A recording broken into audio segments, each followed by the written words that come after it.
그때 예수께서 제자들에게 이르시되 오늘 밤에 너희가 다 나를 버리리라. 기록된 바 내가 목자를 치리니 양의 떼가 흩어지리라 하였느니라. 그러나 내가 살아난 후에 너희보다 먼저 갈릴리로 가리라. 베드로가 대답하여 이르되 모두 주를 버릴지라도 나는 결코 버리지 않겠나이다.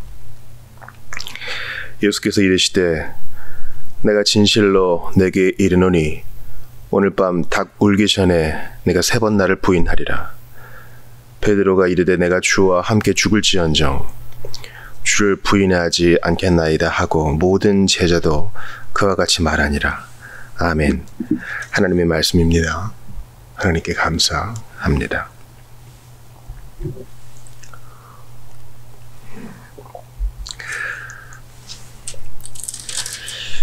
목요일 밤이에요. 예수님께서 성찬을 제정하시고 이제 유월절 식사를 완성하신 거죠. 예수님 재림하실 때까지 우리가 지켜야 될 은혜의 수단을 제정하시고 이제 감람산으로 올라가십니다. 마치 먼 길을 떠나는 엄마가 아이들을 위해서 돌아올 때까지 먹을 양식을 잘 예비하는 것처럼 우리 주님은 십자가에 달려 돌아가시기 전 성찬식을 은혜의 수단을 딱 마련해 두셔서 재림할 때까지 내가 너를 버리지 않는다, 이 확언을 주시는 것만 같아요. 이제 감람산에 가십니다. 여기서 주님은 이제 기도하시고 제자들은 두려움의 밤을 보내겠죠. 여기서 또 졸며 자겠죠. 그때 이제 예수님이 앞으로 있을 일을 말씀하십니다. 오늘 밤에 너희가 다 나를 버릴 것이다.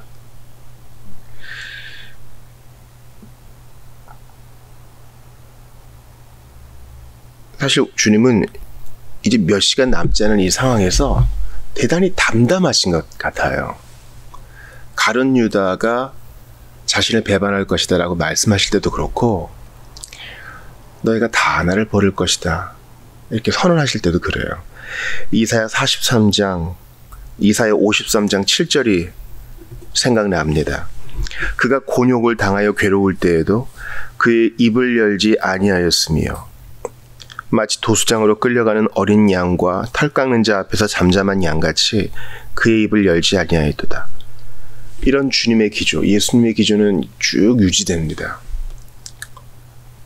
빌라도 앞에서도 필요한 말씀만 하시고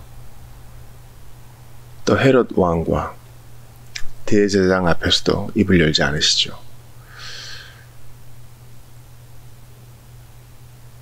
가룟 유다의 배반에 대해서 알리시고 또 베드로의 부인에 대해서도 알리시지만 그것은 단지 정보를 주시는 것이지 거기에 어떤 감정을 싣지 않으세요. 어떻게 네가 날 배반할 수 있느냐 이런 뉘앙스도 아니고요. 넌 나 배반할 거야. 내가 진짜 후회스럽다 이런 어조도 아니에요. 그렇게 될 것이다 라는 걸 알려주세요. 배반에 대해서 들은 가룟 유다 마음이 찔렸을 것이고요. 부인에 대해서 예수님을 부인하는 거예요. 예수님을 모른다 하는 것에 대해서 들었던 베드로도 왜 이러시나 할 거예요. 그러니까 이 베드로의 성격상 길길이 날뛰면서 얘기하지 않습니까? 다 주를 버릴지라도 내가 정령 죽을지언정 절대 버리지 않겠습니다.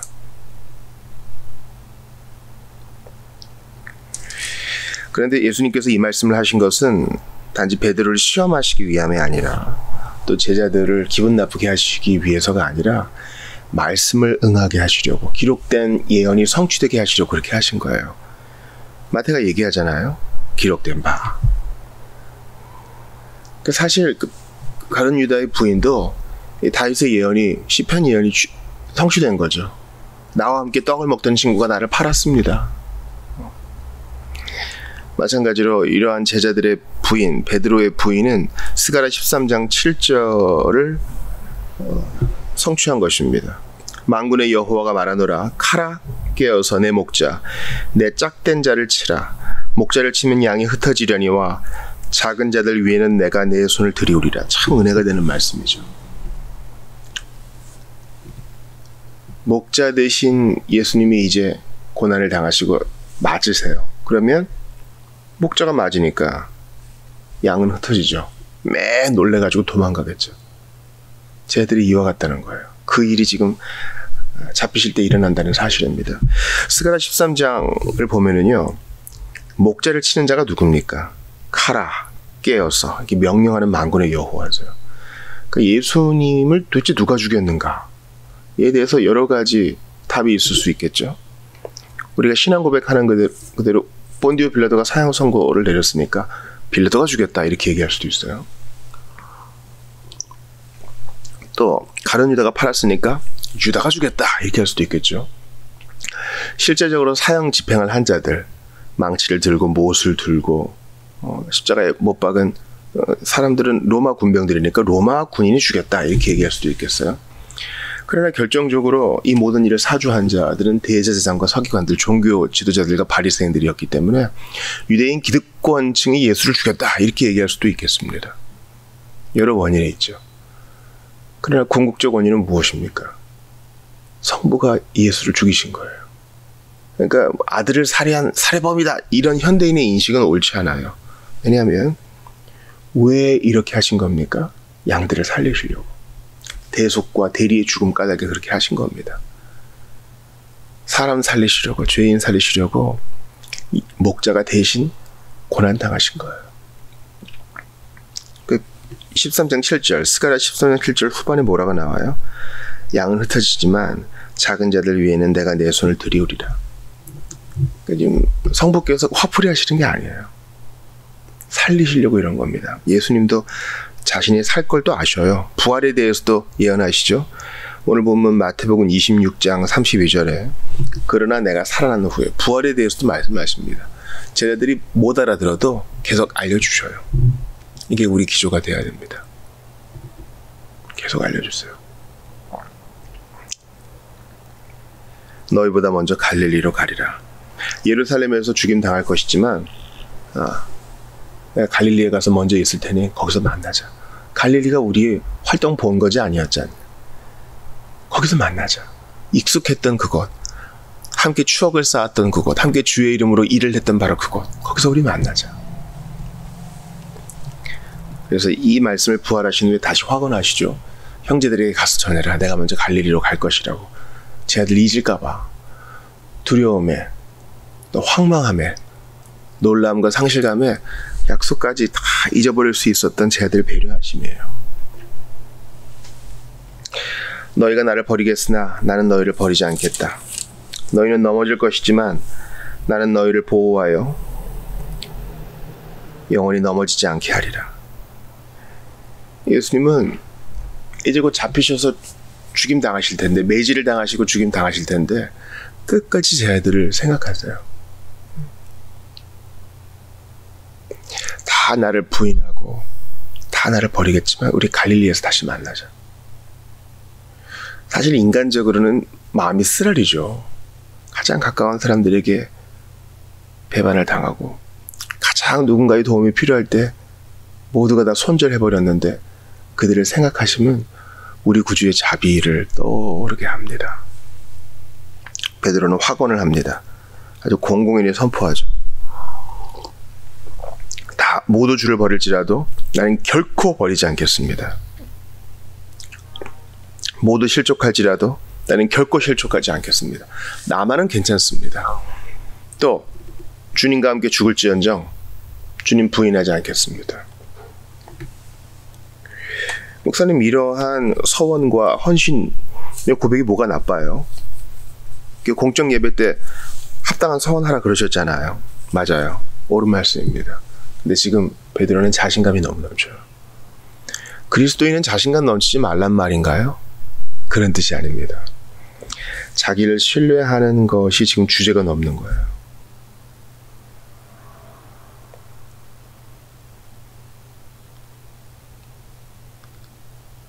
자기 힘의 안정성, 과신하는 겁니다. 결코, 여러분, 결코란 말은 결코 안 하는 게 좋아요. DV라고 우리 선배들이 쓰거든요. 하나님이 원하시면, 하나님이 뜻하시면. 주님이 원하시면 우리가 이것저것 할 수 있는 것이지 아니에요.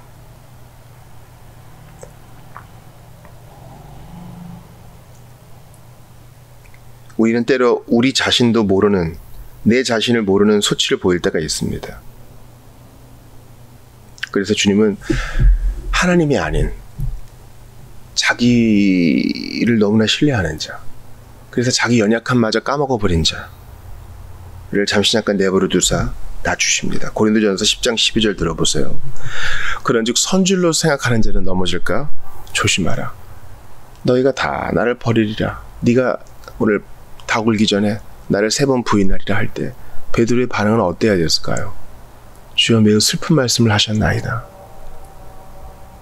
왜 그런 말씀을 하시는지는 모르나 내가 끝까지 주님께 붙어있기를 원합니다. 이러한 소원과 바람을 알아야지. 또 주님 원하시면 저는 부인하지 않겠습니다. 이런 겸손을 드러내야지. 결코 그때는 할 수 있을 것 같죠. 여러분, 우리가요 생각보다 강하지 않아요. 생각보다 강하지 않다고요.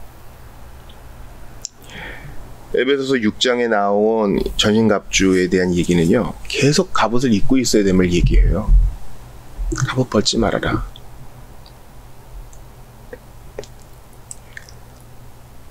사탄의 유혹은 화살과 같습니다. 불화살과 같아요. 언제 어디서 날아올지 모르죠. 그래서 우리가 알아채기 전에 날아와서 꽂힙니다. 총과 화살이 그런 거 아니에요? 저격수가 공격하는 게 그런 거 아닙니까? 언제 어디서 쏘는지 모르게 팍 공격하는 거죠. 마귀는 그래요. 늘 대비하고 있어야 돼요. 특히 마음을 잘 지켜야 됩니다. 우리 마음이 그렇게 강하지 않아요, 여러분. 우리가 그렇게 든든하지 않다고요. 늘 예수님의 날개 그늘 안에 숨어야 돼요. 한마디 말에 그냥 껄떡껄떡 넘어지고. 베드로도 어떻습니까? 불 좀 쬐다가 어린 여종, 어린 사환이 걸고 넘어지니까 그냥 반사적으로 아니라 그러잖아요. 우리가 그렇게 신뢰할 만하지 못해요. 하나님이 원하시면 제가 이 일 저 일을 하겠습니다. 이런 전제가 있어야 됩니다. 주님이 도와주시면 할 수 있겠습니다. 마귀는 이러한 자신감도 이용해서 우리를 넘어뜨리려 합니다. 희한하게 넘어지는 사람들을 우리가 보죠. 아니 뭐 저게 시험 들 일이야? 아니 저게 신앙을 꺾을 일이야? 아유, 나 같으면 저렇게 안 할 텐데. 나 같으면 하면서 은근히 자기 과신을 드러내요. 못할 일이에요. 그렇게 해서는 안 돼요. 내가 넘어지지 않은 건 하나님이 지켜주셨기 때문이에요. 하나님이 붙으셨기 때문이에요. 교통사고 내는 사람들을 보면서 이렇게 얘기하시는 분들도 있어요. 아니 저거 좀 조심을 하지 그래? 아니 어쩌자고 운전대를 잡았어? 나 봐. 한 번도 사고를 낸 적이 없잖아. 나 사고 없잖아. 여러분 정말 그렇습니까? 교통사고가 나만 잘한다고 안 나는 거예요? 아니던데요. 도로 위에 무법자들이 있던데요. 난 가만히 있어도 와서 들이박는 사람들이 있던데요. 내 앞에 음주운전 차량이 있다고 생각해 보세요. 비틀비틀 됩니다. 나만 안전할 것 같아요? 저는 잘 모르지만 하나님이 신비롭고도 은혜로운 섭리로 이렇게 무사고로 지낼 수 있었습니다. 이게 바른 표현 아니에요. 주님이 시키실 일이 있었나 봅니다. 주님이 제 연약함을 동정하셨나 봅니다. 이렇게 반응해야 되는 거 아니냐고요. 마찬가지로 우리가 베드로와 같은 얘기를 들었을 때 우리의 반응은 어때야 된다고요? 맞습니다. 주님이 도와주지 않으시면 저는 100번 1000번 주를 부인할 것입니다.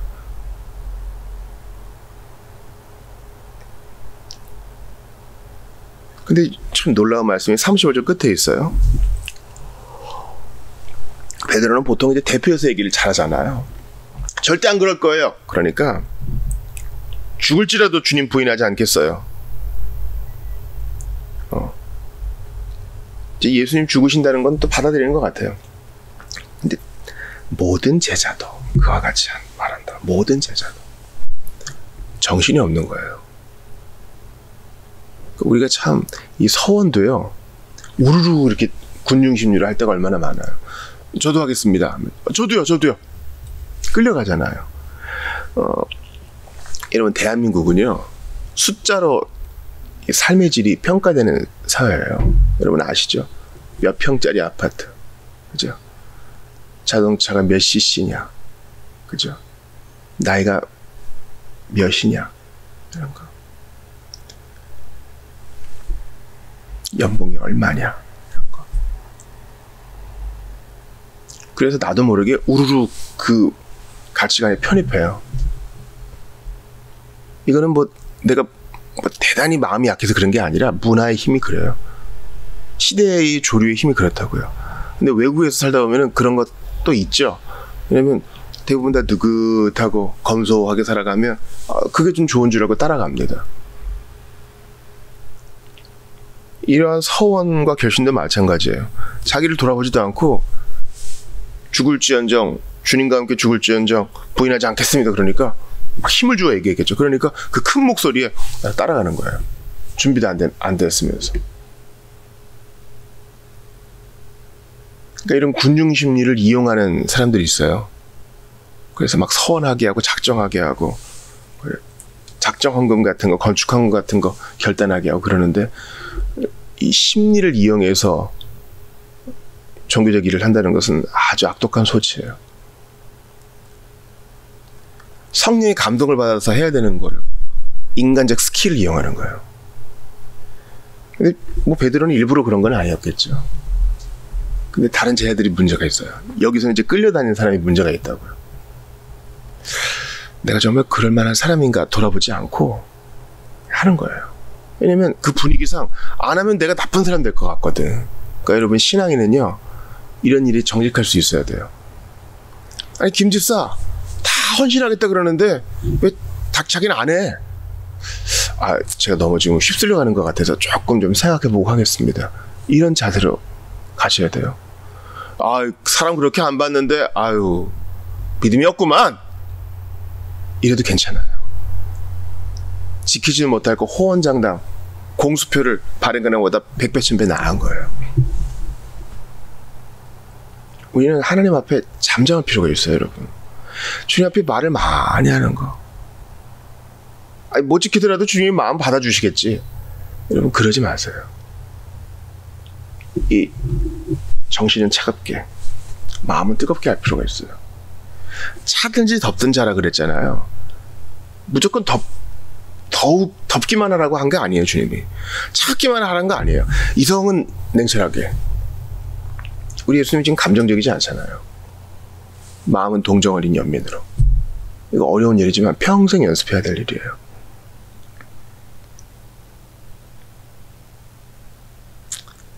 주님은 베드로의 주제넘는 바람과 지키지도 못할 약속을 남발하는 제 아들을 보시면 무슨 생각했을까요? 그래, 그냥 가세요. 그냥 가세요. 우리 중에 그런 분 계실 거예요. 주제넘게 발언하는 사람들 다 개입해서 눌러주고 싶은 분들 계실 겁니다. 웃기는 소리들 하지 마라. 내가 다 아는데 너희들 다 아직 멀었어. 이렇게 해야 속이 시원한 분들 계셔요. 여러분, 그러지 마세요. 자녀 문제로 고민하시는 분들 중에 이런 분들도 꽤 계세요. 자녀가 성인이 됐는데 잘못된 판단을 하는 것 같아요. 그리고 계속 고집을 피웁니다. 거기에 대해서 꼬치꼬치 다 지적해주고 싶어 하시는 분들 계셔요. 여러분, 자녀가 성인이 되었다면 존중해 줄 줄 아셔야 돼요. 그리고 더 이상 잔소리로 변화가 안 된다는 것도 아셔야 됩니다. 가이드라인을 주고 권면을 해줄 수 있지만, 이제 내 품밖을 떠난 자녀에게 꼬치꼬치 잔소리로 그들의 인생을 좌지우지할 수 없어요. 예수님을 보세요. 유다에 대해서도 정보를 주시지만 그에게 어떤 서운한 얘기도 하지 않으시고 결정을 그에게만 맡기세요. 네가 맞다. 전 아니지요. 너 맞아. 이제 결정은 오롯이 유다에게 남았어요. 베드로도 마찬가지예요. 네가 오늘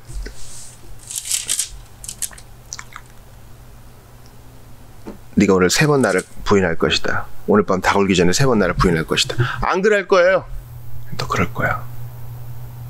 그리고 논쟁하지 않고 가세요. 또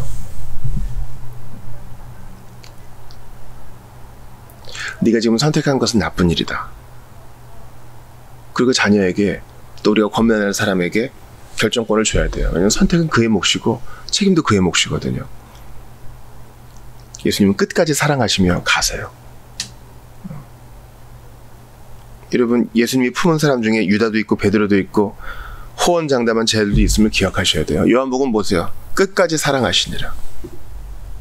끝까지 사랑한다는 말은요, 무관심한 거 아니에요. 잘못은 잘못이라는 걸 이렇게 알려주고 어른의 길을 가는 겁니다. 저는 예수님에게서 참 많이 배워요. 그리고 성경 읽기와 묵상에 있어서도 이 시기가 참 중요하구나 이런 것도 봐요.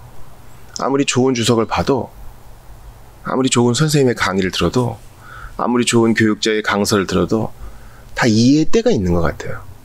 그래도 우리가 할 일은 뭐예요? 계속 신실하게 여기 남아 복음으로 이 자리를 채우는 겁니다. 들을 사람이 나중에 꼭 들어요. 우리가 할 일은 예수님의 이 본을 따르는 거예요. 예수님의 뒤를 따르는 것이라고요. 십자가 달리신 예수님께서는요, 우리가 어떻게 살아야 하는지도 알려주세요. 참 예수님 좋은 분이셔요. 그리고 오늘도 인생의 무게 속에서 헉헉대는 우리에게 지혜를 주세요. 사실을 알려주고 문제가 뭔지 알려주고 가셔요. 기도의 자리로 가시고 사명의 자리로 가시고 고통받는 자리로 가시고 멱살을 잡으면서 왜 아직도 정신을 못 차리느냐 하지 않으시고요. 가세요. 마찬가지로 우리가 권면하고 또 복음 전하고 책망하는 사람이 있다 할지라도 최종 결정은 그가 하는 거예요. 그가 하나님 앞에 결산할 것입니다. 이제 우리 손을 떠난 거예요. 여러분, 이 사실을 믿고 안식하십시오. 사람의 변화는 주의 손에 달려 있습니다. 말 그대로 3번 부인했던 베드로, 그리고 모두 주님을 떠났던 제자들, 요한도 믿음이 그렇게 크진 않았겠죠. 그러나 나중에 성령 받으면 다 새로운 사람이 됩니다. 이 변화의 주체가 하나님이라는 사실을 기억하면서 우리는 우리의 길을 갑시다.